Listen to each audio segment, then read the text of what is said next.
Okay, good morning. Hi, this is the May 11th Master Pattern Report. I'm your host, Dr. Bob Flower.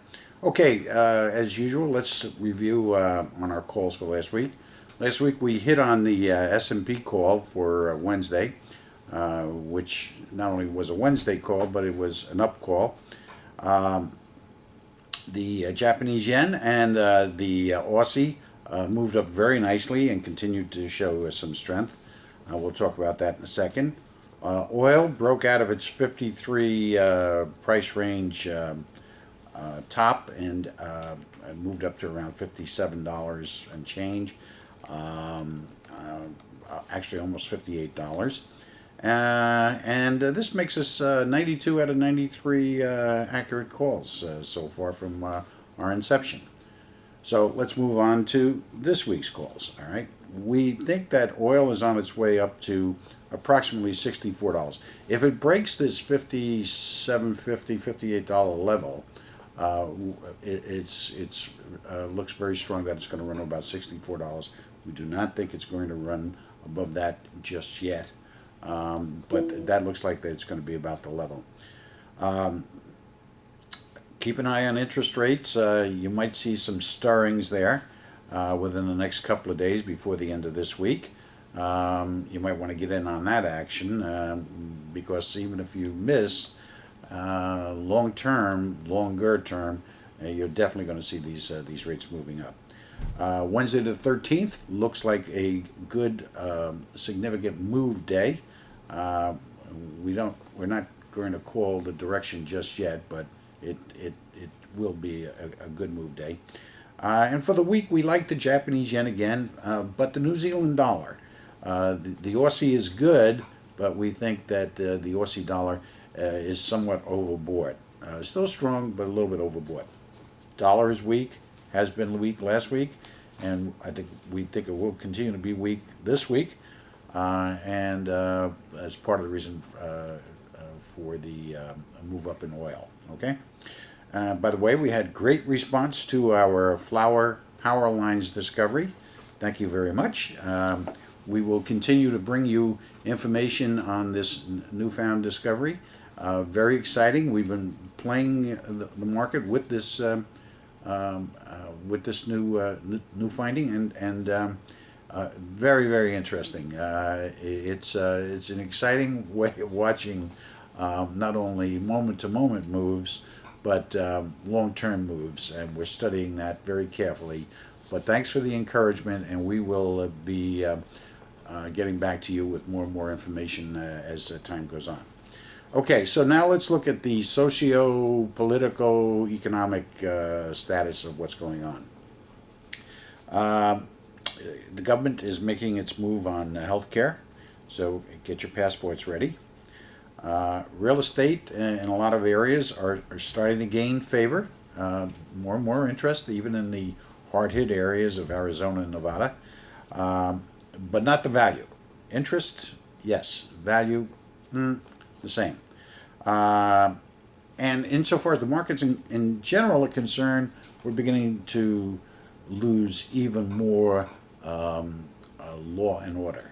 Now, if you remember, 2 years ago when we started this entire master pattern report, we said that one of the reasons why we felt that it was incumbent upon us to do this, and the reason why we felt that the American economy, is going to crash, was due to a breakdown in law and order.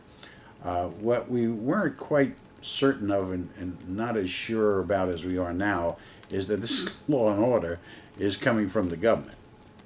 You talk to constitutional attorneys and get on some of these blogs, and you will see that there has been a wholesale violation of legal and orderly processes of marketplaces.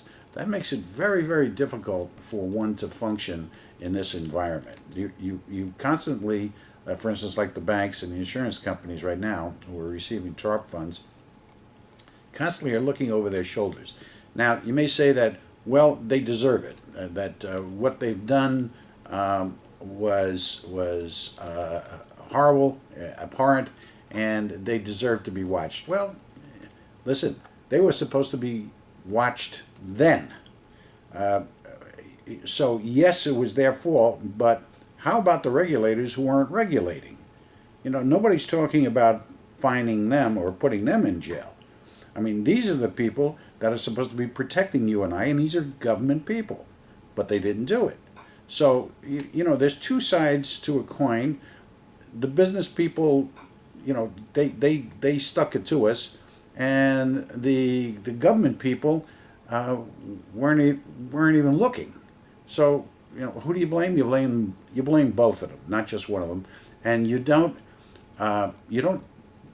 put a new system in vis-a-vis socialism.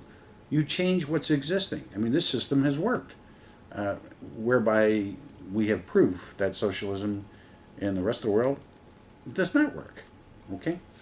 All right. So the bad part is that they're changing the rules from rules of order to rules of power and control, and that's very obvious by the way that they're handling a lot of these bailout companies. It's strictly government power and government control. It's not a matter of setting up the definitive rules and processes by which businesses and executives have to follow. All right? Okay. Now, the other thing I want to mention to you is that with these trillions of dollars of debt that we're amassing, you have to understand that when world interest rates start moving up in competition for these dollars, and it will happen. How are we going to be able to pay for this massive debt service? And the answer is we're not. We're not going to be able to. Our the way things are right now, our gross domestic product is going to be at 80% attributable to the debt. If it goes up even just a little bit, that 80% will go to 100% and even more, and it's fin-a, baby. It's all over. And if you want a model of what this is going to be like, get on your computer and go to Iceland and look what's happening in Iceland, okay?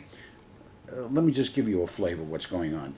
Now, the Icelandic economy broke down last September, last fall.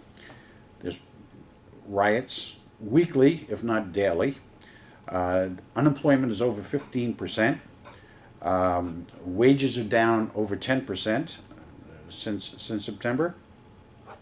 You have monetary and price controls, absolutely right across the board. You have inflation of 20%, and it's still rising. There's business chaos, total business chaos, no real order.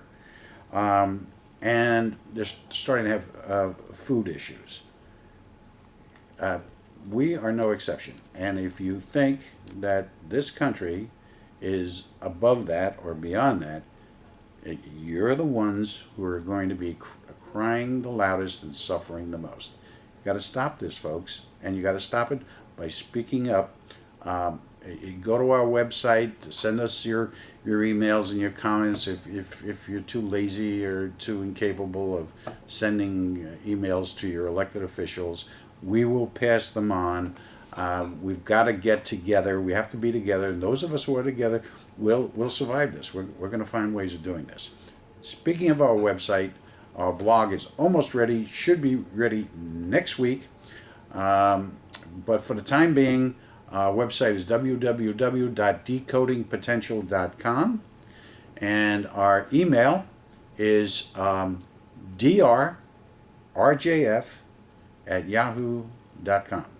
I want to wish you a great week. I hope everybody had a super Mother's Day, and we'll see you next week.